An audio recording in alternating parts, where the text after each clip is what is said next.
संजय शिरसाट यांना आयकर विभागाची नोटीस मिळाल्याची माहिती खरं तर समोर आली होती। दरम्यान आजकाल पैसे कमावणं सोपं आहे, मात्र त्याचं नियोजन करणं अवघड आहे असं वादग्रस्त वक्तव्य देखील त्यांनी केलंय। हे विधान चुकीचं असल्याची टीका एमआयएम प्रदेशाध्यक्ष इम्तियाज जलील यांनी केली। संजय शिरसाट यांच्या सर्व प्रकरणांची चौकशी करायची मागणी देखील इम्तियाज जलील यांनी केली।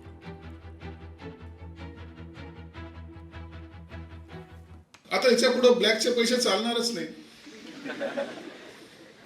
तुम्ही माझ्यासाठी बोललो, मी उगाच नाही बोललो। परवाच मला नोटीस आलेली 2019 हे तुम्ही निवडणुकीमध्ये तुमची प्रॉपर्टी एवढी होती, 2024 मध्ये एवढी कशी झाली? पैसे कमवणं सोपं आहे, पण ते वापरायचे कसे यात अवघड झालेलं आहे। म्हणजे मंत्री साहेब स्वतः हे मान्य करत आहे की संजय शिरसाटला आता याच्या पुढे ब्लॅकचा पैसा वापरणं खूप कठीण झालेला आहे। 2 पाऊल पुढे जाऊन ते अजून काय बोलतात की पैसा कमावणं खूप सोपं आहे, पण त्याची विल्हेवाट लावणं ते खूप कठीण झालेलं आहे। इन्कम टॅक्सने त्यांना प्रश्न विचारलेले आहे की 2019 मध्ये तुमची इतकी प्रॉपर्टी होती, 24 मध्ये किती प्रॉपर्टी झालेली आहे याचा खुलासा 9 तारखेपर्यंत करा।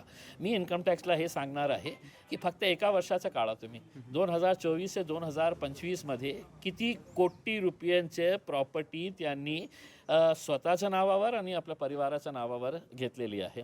संजय शिरसाट यांना इन्कम टॅक्सची नोटीस आली, त्या संदर्भात मी माझा खुलासा ऑलरेडी केलेला आहे।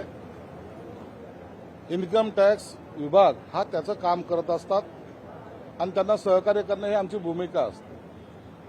2024च्या निवडणुकीमध्ये मी जी काही निवडणूक लढवली त्यावेळेला दिलेलं शपथपत्र, त्या शपथपत्रामध्ये दाखवलेली मालमत्तामध्ये तफावत असल्याचं त्यांचं निष्कर्ष त्यांनी काढल्यामुळे त्यांनी याच्याबद्दलचं स्पष्टीकरण मला मागितलं आणि त्याच्यासाठी मी त्यांच्याकडून वेळ मागून घेतलेला आहे आणि निश्चितच सरकारी यंत्रणेने मागितलेला खुलासा हा आम्ही करणार, आम्ही त्यांना सहकार्य करणार आहे, ही माझी भूमिका आहे।